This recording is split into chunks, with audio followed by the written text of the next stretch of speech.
15 years after a massive rebellion, King Robert Baratheon rules a bleeding, unstable Westeros. He sits on a jagged iron chair forged from melted swords, trying to hold together a realm that is fracturing under his feet. The noble houses are entirely consumed by political infighting over who controls the capital. They are completely blind to the edges of the world, where ancient threats are beginning to wake up. Deep in the frozen north, rangers of the Night's Watch are discovering wildlings slaughtered by something inhuman. Across the eastern sea, an exiled princess named Daenerys Targaryen is sold to a warlord for an army. These aren't random, disconnected events.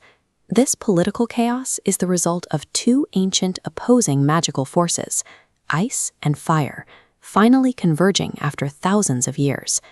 Understanding this hidden history is the only way to see why the coming war threatens the survival of the living, not just the seats of the powerful. 12,000 years ago, Westeros belonged to the Children of the Forest, a magical race who carved faces into ancient weirwood trees.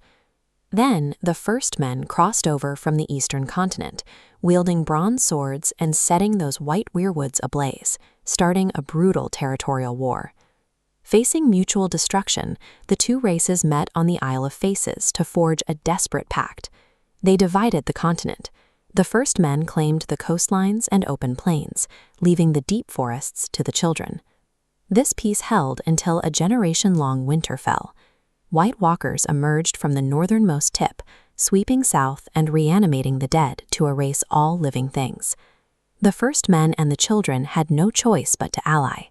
Rallying behind a figure known as the Last Hero, they weaponized dragonglass, volcanic obsidian, and pushed the dead back into the freezing darkness. To ensure the realm would never be caught off guard again, Brandon the Builder erected a 700-foot-tall magical ice wall across the northern border and founded the sworn Brotherhood of the Night's Watch to guard it. The long night left the north permanently hardened. For the next 8,000 years, the Starks remained focused on the wall, distancing themselves from the changing religions and politics of the south to guard against the cold. This map tracks a new threat arriving by sea. Tall warriors known as the Andals invaded from the east. Armed with steel and the faith of the Seven, they conquered the southern kingdoms, but bounced off the defensive lines of the north. The Andals slaughtered the remaining children of the forest in the south and burned their weirwoods. The old gods were pushed strictly above the bottleneck of the continent, creating a deep cultural divide. Further east, in the volcanic mountain range known as the 14 Fires, shepherds stumbled upon something that would dictate the future of the world: dragons.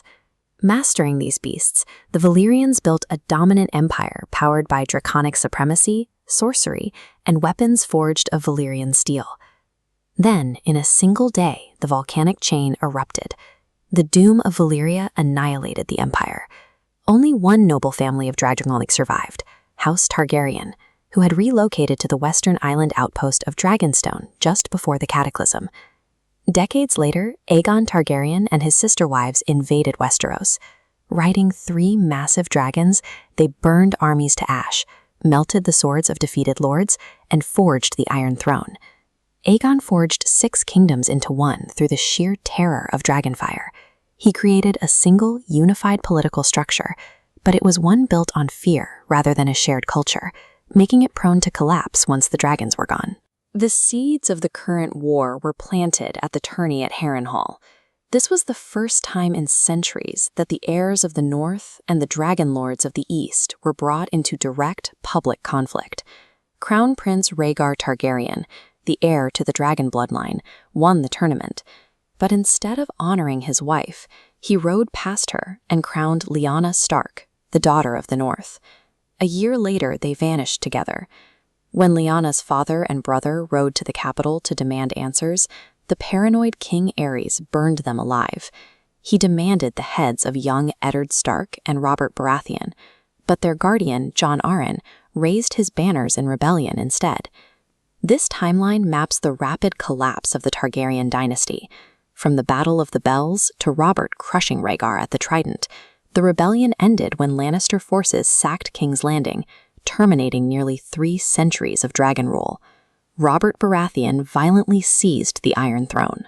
The only surviving Targaryen children, Viserys and the infant Daenerys, were smuggled across the narrow sea to live as hunted exiles.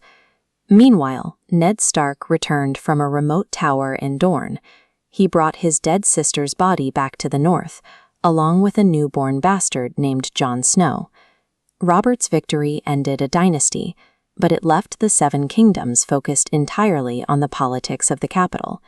With the Wall's Guard dwindling and the Targaryen exiles gathering strength in the east, the realm is now completely blind to the fact that the ancient forces of ice and fire are already returning.